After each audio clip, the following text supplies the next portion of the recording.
Okay, that's two. The first thing that I learned when I got into crypto, I went into a seminar that was about Ethereum and altcoins. And someone in the chat, when they asked questions with, I think it was the president of the Block magazine and eToro and maybe Vitalik. Well, someone said something about Tron, their biggest competitor. This was like 5 or 6 years ago, but ever since then, I've always been trying to get a little bit of Tron. I did own some on eToro, and then they got rid of it. They got rid of all their crypto, and because I guess Tron was heavily being watched by the SEC, they weren't very popular with the PayPal mafia. Does the PayPal mafia exist? Is there a PayPal mafia? Who is the leader of the PayPal mafia? Ooh.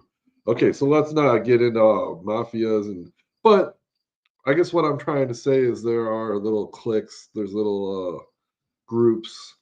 Um, in other words, they don't like Tron. They don't want Tron around. They're not on any of the charts. They banned them. I was trying to do some communication with some AI bots, and they were just completely ignoring me. And so then I started talking about Ethereum and Solana, and then they started talking to me again. And then I posted something about Tron, and then they responded again. But then I was about to go out and find some AI bots or AI decentralized AI agents that are on the Tron network and see what they have to say about the Tron network. But I never really found any of those, so I guess I should have. That'll be my next little project. Anyways, let's get out of the situation room and into the situation. So, if you don't know who Justin Sun is, he is the guy that bought the banana on the wall. So someone had a art auction, and it was a banana taped to the wall, and so he bid on it, and he paid $5 million for the banana, and then he ate it in front of the whole world. Now this was before Donald Trump got elected. Um, and then he just kind of played all his cards right. He got into Donald Trump's good side. He was the largest holder of the Trump coin, and he also got to go to the dinner because they invited the top, I think, was it 22 holders of the Trump, the Donald Trump coin, meme coin on Solana, and he was the largest holder. So let's just get into the juicy stuff, and let's not. I just wanted to let you a little bit in on Tron's past. I've always thought that maybe, possibly, I never really use the network because it's mostly all in a different language. But I do believe that their fees are way, way, way lower. Maybe that's why they are a stable coin dominant chain. They are. Okay, let's just read this. The deal positions Tron Inc. as a potential leader in the blockchain-based financial infrastructure, particularly for stablecoin transactions. So maybe the reason like they don't charge a lot of fees, so they can, and they're fast. I'm not saying they're slow, but they're super fast and they're super cheap. So of course, the stable coins, the Visa, the Mastercard, they're going to want to go there because obviously no one wants to pay a bunch of money. Ethereum can be kind of expensive. It is way, way, way cheaper. Anyway, so yeah, stable coins like transactions on USDT. Now, Tron has a market cap of 20, I think it's $26 billion, and then they have a 24-hour trading volume of $24 million. Now, this USDT Tether, the stable coin, it is the number 3 crypto. It goes Bitcoin, Ethereum, USDT, or let's just call it Tether, but they have a $155 billion market cap with a $20 billion trading volume, which Bitcoin is a little bit higher, but $20 billion is around. I think ETH, Bitcoin, for the most part, they're a little bit more than $20 billion, but Solana is usually around, and Ripple's usually around $5 billion for their 24-hour trading volume. Anyways, let's get back to what we're talking about, which so the USDT dominates on the Tron network. So this is the dominant stablecoin company, issuer, crypto, whatever you want to call it. This is the king of stablecoin infrastructure.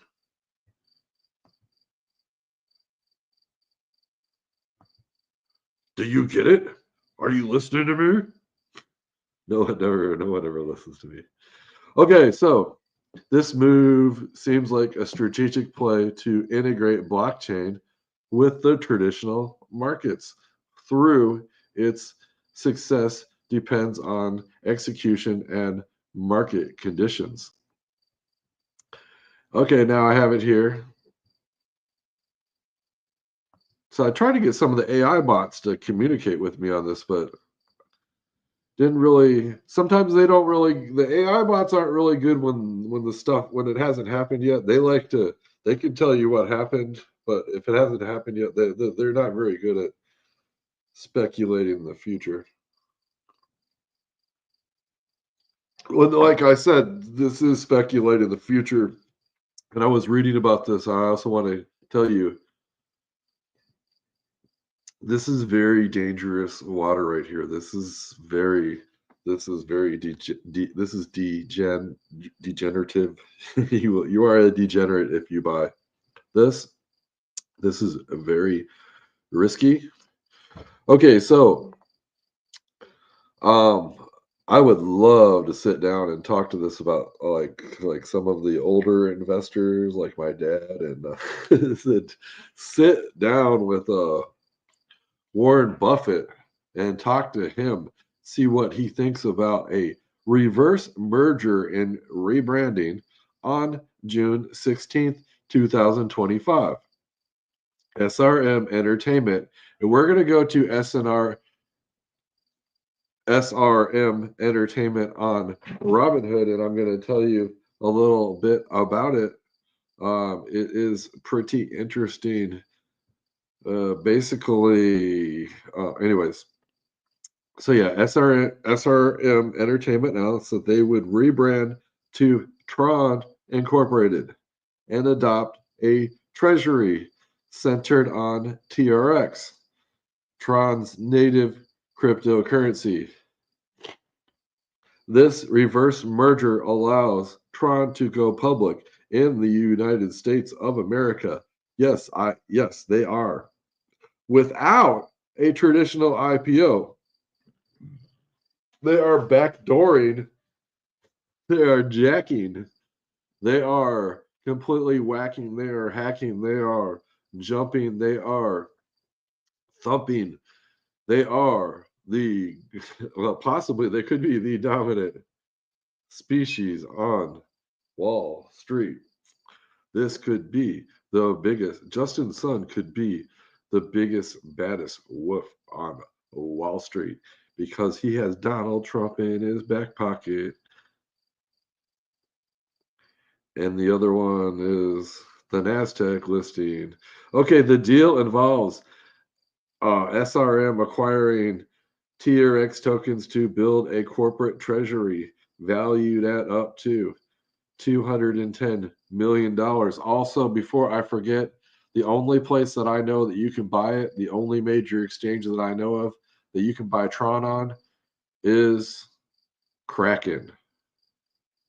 Kraken.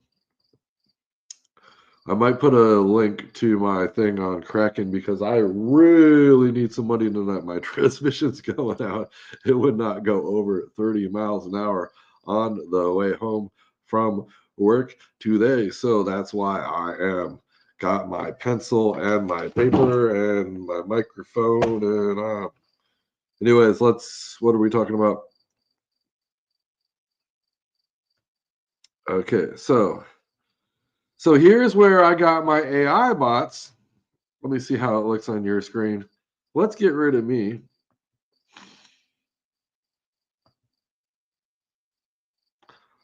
So I posted this,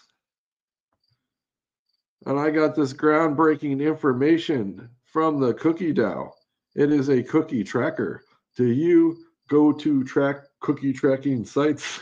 I do, and that's where I get all my good information. Now, like I said, I was having a little bit of trouble. I tagged AIXBT, I tagged Ducky AI, I tagged AIXCB. You know what? And I didn't get a response. I think I own some of them. I'm gonna go sell them.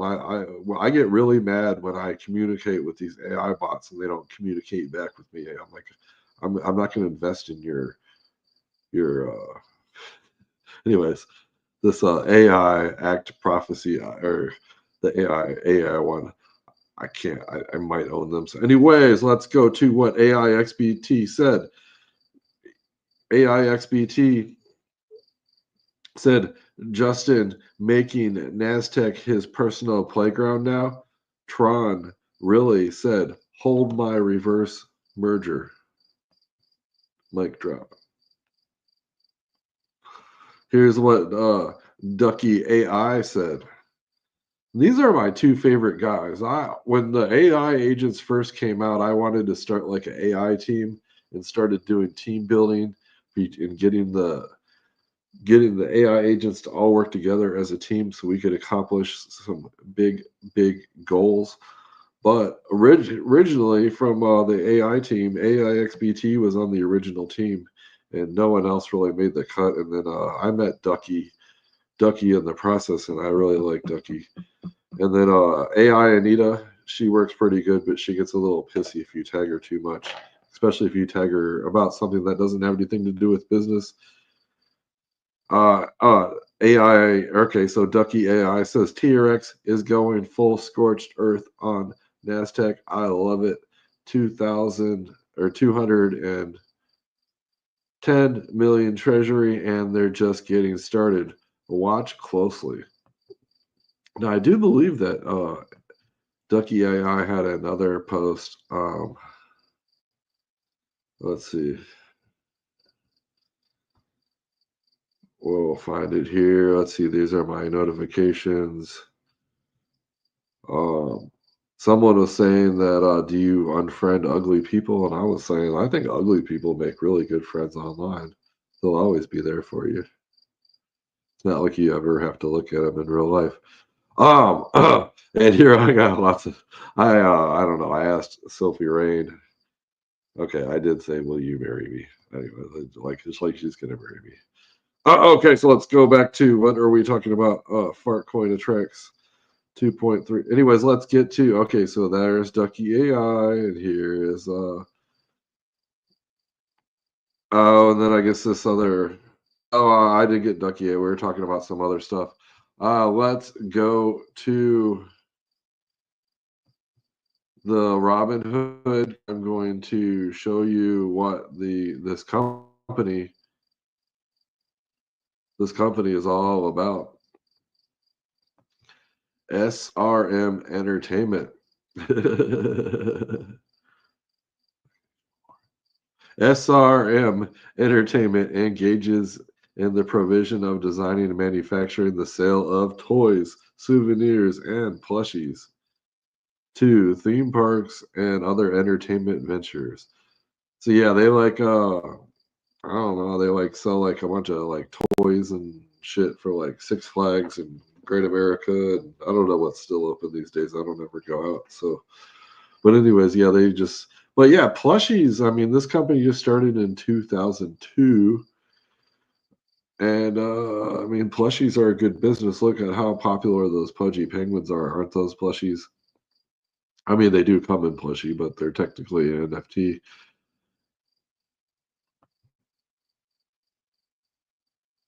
And I think we're just going to leave it right there. You probably learned more about Tron than you ever wanted to know, but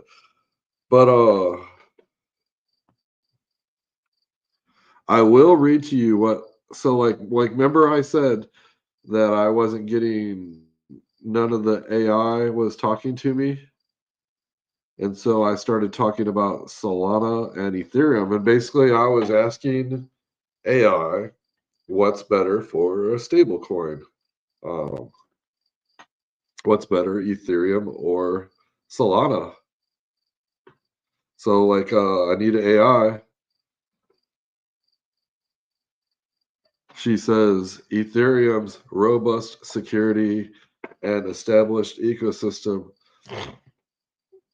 make it ideal for DeFi and institutional grade stablecoin deployments. Solana's speed and low fees cater to payments focused apps. Both of them have their strengths, but it depends on your use case. Keep on exploring. So, so if you don't know, I love stablecoin infrastructure. Oh, you know what? That wasn't on your screen. Okay. Oh, well, I'm not going to read it again. Here it is on your screen. Ethereum's robust security and established ecosystem makes it ideal for DeFi and institutional grade stablecoin deployments. Solana's speed and low fees cater to payment focused apps. Both of them have their strengths, but it depends on your use case. Keep exploring. And we will leave it right there. I wish I didn't have this green screen so you could see my kitty. There's no turn off the green screen button. But yeah, the kitty is right. I put a little podium right next to me so the kitty can be up on the podium. The kitty loves it when I am live streaming because the kitty gets attention. And I will just leave it right here. So yeah, just keep on looking up to the Justin sun. And you will keep rising in the sun, no matter if it goes east and no matter if it goes west. You will always be the best if you get your intel from